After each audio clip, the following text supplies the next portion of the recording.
I will get a lot of you guys to do quite a bit of row work or horizontal pull work because from what I've been taught and what I believe, I think it's pretty important, not just from a strength point of view, but trying to look after your shoulders.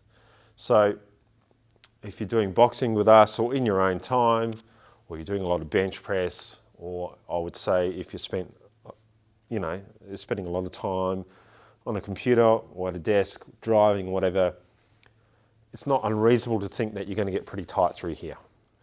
Rows are just some way of trying to offset that amount of tension or tightness that's going on through that area.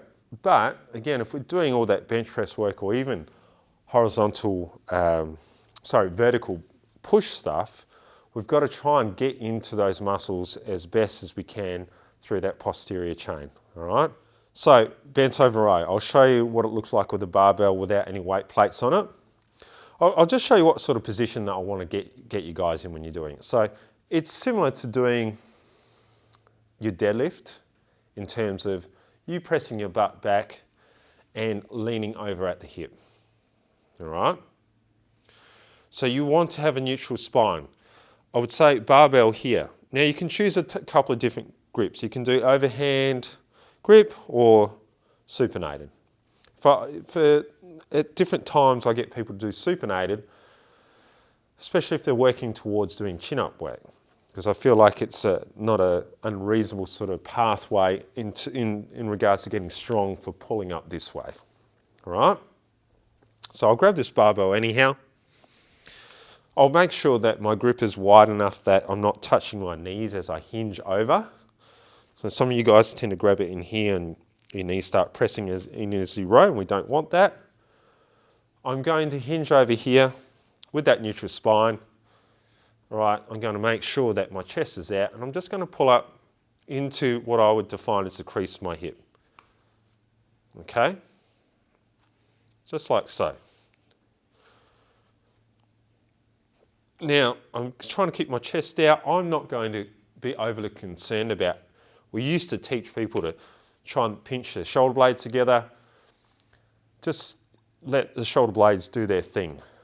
Just make sure, again, that you're not rounding through that upper back. That's the big thing. We're trying to get you guys to stick your chest out hard so you're not doing rows like that. Okay? So that's the bent over row. I'll just show you, I'll just chuck a couple of light weight plates on. That's a 20 kilo bar, by the way. If it's too heavy, you just try and find a lighter bar. Some gyms have 15 kilo bars, or some of you guys might have lighter bars at home. From a chin-up point of view, or even working on being stronger through your lower back, you could work on that really deep bend in terms of doing it like so, and it's a bit different. I'm keeping it pretty close to my legs. I'm almost pulling it into my belly button, but just rowing like so. One thing to take into account, I'm just rowing to as far as my arms will let me without going into that internal rotation through the shoulder.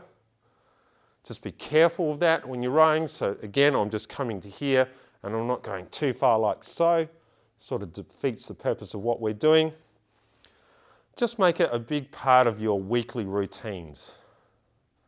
Like try and row as often as possible. If you're doing, say, 3 sets of 10 on a bench press at 100 kilos, as an example, you can imagine that's quite a bit of weight that you've lifted for 30 reps in total, all right?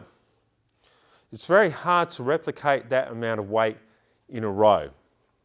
So you might need to consider doing several sets in a row to try and catch up with that weight so there's not so much of a deficit, or doing like a bent over row and maybe a single arm dumbbell row. I'll show you what a single arm dumbbell row looks like next.